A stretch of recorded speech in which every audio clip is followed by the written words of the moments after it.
Hi, girl. Filled with anticipation. I'm just going in to feed and check on my babies. Karen and Kevin Collins eagerly await the arrival of 4 new family members. Oh, how's the pregnant ladies? You want to come out and say hi? Mama goats Gizmo and Oreo are both expecting twins, You're eating them too fast. something Karen can relate to, What do you want? I don't have anything for you. having previously had twins herself. Yeah, they're always a handful. But 5 years ago, at the age of 37, Karen lost her ability to ever have a child again when she says a doctor forced her into surgically induced menopause without her consent. If I wanted to make that choice for myself in the future, I had that available to me, and he took that away from me. Karen says in early 2018, she started having right side pelvic pain. She worried it might be her chronic endometriosis resurfacing, which had resulted in the removal of her right ovary and uterus by her gynecologist. He did wind up removing the right ovary in 2016 as well. And at the time, you were fine with that.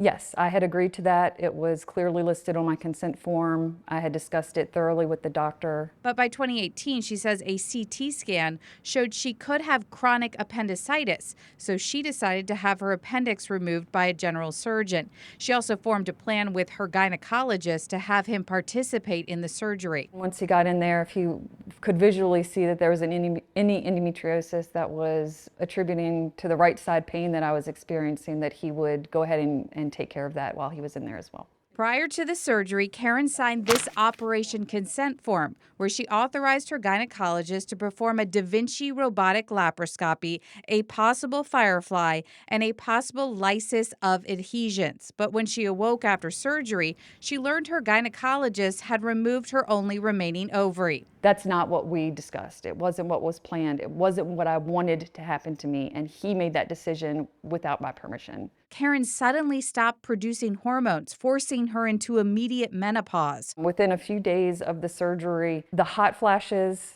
the night sweats, of course that causes insomnia because you can't sleep through the night. You just feel kind of like you're losing your mind. Her husband says he immediately noticed a change. It's been traumatic. Before this happened, my wife was a very outgoing, very social person. Obviously, we have young children. And since then, she's had a hard time even, interacting with our kids, our friends. So why did the doctor remove the ovary?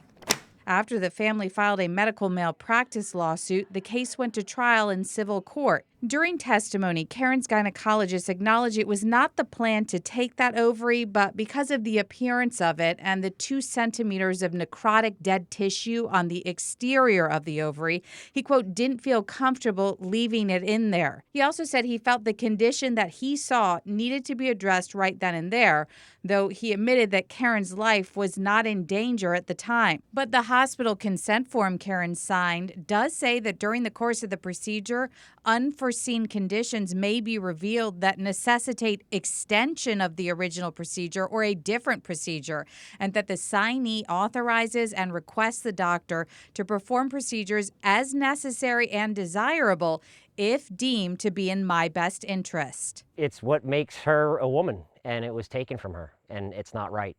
It should have been her choice. I felt violated. I felt someone that I trusted for so many years just violated me to a level where I really didn't know how to comprehend that. The jury ruled in favor of the doctor, but now Karen is pushing for legislative change. She wants a bill passed that would require women to be provided with information about what exactly will happen if they have their reproductive organs removed, and it would require doctors to obtain specific written consent for such a procedure. There would be no question. A woman would have to actually put it in writing that she fully understands what will happen if reproductive organs are removed, that she's been provided information about the risks and benefits, and that she provides expressed consent in written form. The American College of Obstetrics and Gynecology has a policy for how physicians should work with patients to obtain informed consent, but their policy states that absent a substantial public health justification, government should not interfere with individual patient-physician encounters. Now, a legislator in Indiana attempted to get an informed consent bill passed there last year, but it failed.